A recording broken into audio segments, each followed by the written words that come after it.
I started doing a course to become a judge just prior to immigrating, and that was one of the test pieces I had to do. And that vine you'll see I've used here in this arrangement.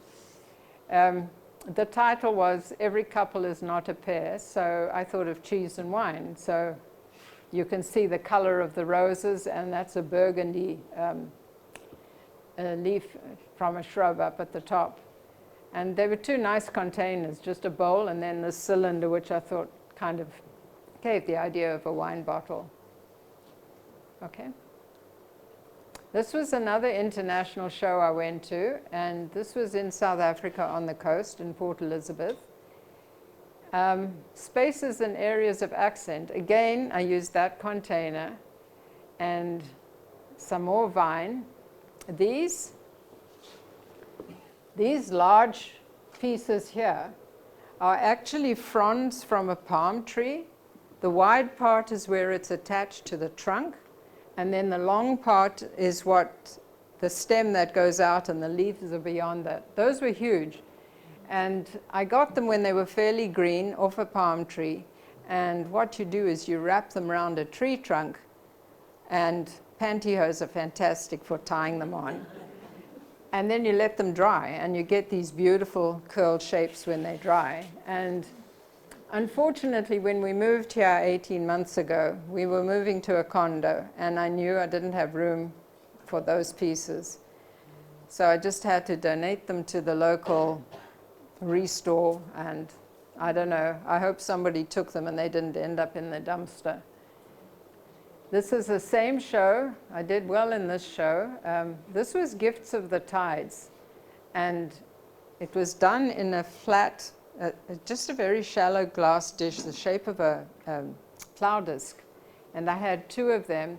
I used black sea fern, which I don't know if you've ever seen it. It's flat and it's black and shiny, and pieces about that size. So that's sticking out at the back, and then I've got orange coral and anthuriums, and you've always got to hide your mechanics in an arrangement. And when you're using glass, a very good thing to use is glass chips. And where do you get them? You get them out the side of the road when there's been a car accident, because that's wonderful glass. So you would see us there, you know, in those days the tow truck wasn't responsible for cleaning up after him. So you would see a flower arranger there with a little dustpan and a broom scraping it up. And then you would just wash it at home and get the fine stuff out, and you can handle it without getting cut. It's pretty useful. This was also the same show. Those are two containers that kind of match.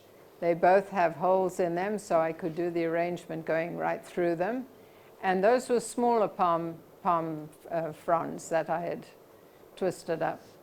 This one here, just go back, Sherry, please.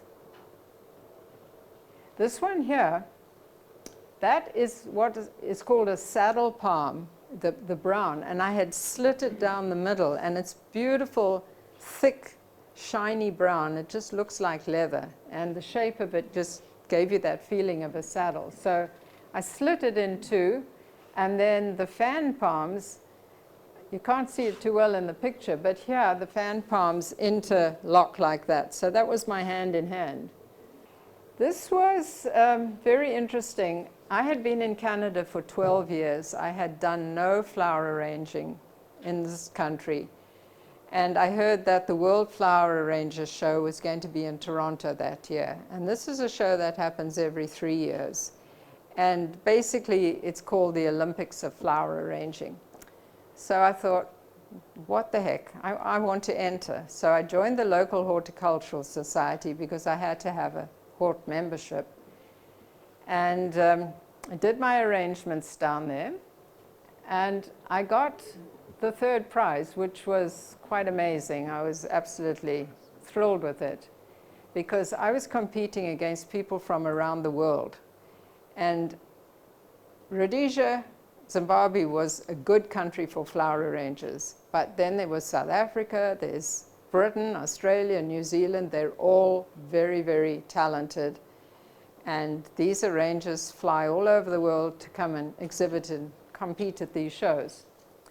So I got a bronze medal for that one. Just go back on it, Sherry, for a minute.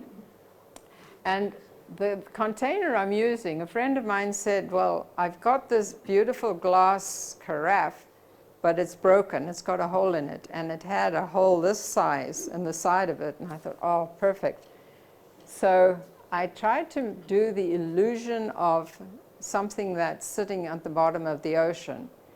And you can't see it very well, but I've got very thin sticks that go up. And then I've got a very dainty green stems with little dainty leaves, and they kind of blew with the air conditioning in the room. There was just enough to make them have some movement.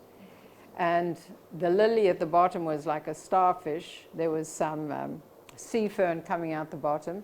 And then I did these loops of green cane to kind of give the illusion of the circles of water, you know, how it just keeps going and going. And I got a glass blower in Bracebridge to make me some tiny little glass balls with a little tail on the end that I could attach to a wire. So I incorporated them into the design as well, just to be my air bubbles. Okay, thanks. And so that was my bronze medal, which was my treasure. From there, I did another one. This was Aurora Borealis, and the colors look more white and yellow, but they were actually more of a lime green. I was trying to get that feeling of just the flowing aurora, as you all know it. And that one got an honorable mention, which is like a fourth.